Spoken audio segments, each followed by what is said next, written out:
There was all this talk before the tour, whether in the press and so on, whether or not we were going to use Stephen's image or use his voice in the show, and it was crazy stuff really. I mean, we didn't pay much attention to it. There was absolutely no way at any stage were we not going to honour our brother in the show. And in every show we do, from now until we do no more. He was the most remarkable person I've ever met in my life. He was unbelievable. He was a ball of energy, full of colour, full of life.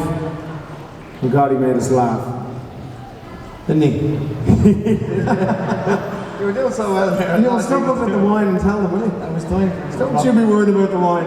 Hang on, just How come he gets more than me? That's lovely. Is it? It's a lovely vintage. What was it doing? Well, because you're wearing the cravat, it suits you. Yeah, you'd never know. It's a lovely vintage. It's far from a vintage he was rare, let me tell you. Oh, we just wanted to sit down and have a chat and talk to you about memories, reminisce a little bit. And we were just talking and trying to remember stories, funny stories, because Stephen was very colourful, You wouldn't want to be on the wrong side of him, but then for that, he was hilarious. And I managed to have a good laugh at him one night and then get on the wrong side of him, and I'll never forget it. Basically, we had ultraviolet lights on the stage, and we were all dressed in black. This is going back probably 12 years ago. We were playing the Point Depot, which is in Dublin, our hometown. And Stephen burst his trousers underneath. Right underneath here, and he was wearing white Calvin Kleins. So the ultraviolet lights picked up his underpants. Yeah, but he burst them because he had really, really big thighs.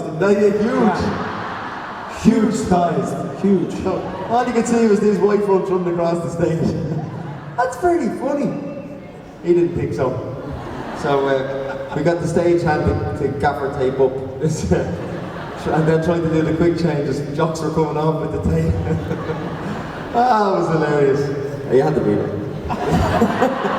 They were. But anyway, yeah, go on. We could sit here obviously all night and tell you a million great stories about Stephen. He was just a fantastic guy. But the one that comes to mind for me was very recent. It was in a place called Doncaster. We use a big place there to set up the stage and do all the technical rehearsals for the show, make sure all the lifts are working, lights are working, everything else.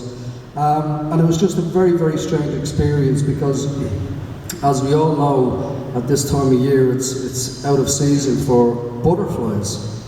And as we were performing the song Gave It All Away, and Stephen began his vocal in the song, just out of nowhere, so uncanny, and it was a beautiful moment, but a butterfly just came out of nowhere and flew between myself and Ronan on the stage. And I don't know what people like to believe, but I like to believe that that's his presence constantly with us, So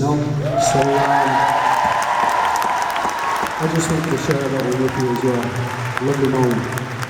You know what? I think the thing about Archdale is he was magical. He's mad about Disney. He lived in that world of fairy tale. That's he didn't understand why people hurted other people, So to that I say, my friend, my brother, the one we all miss. Everybody raise a glass if you have one.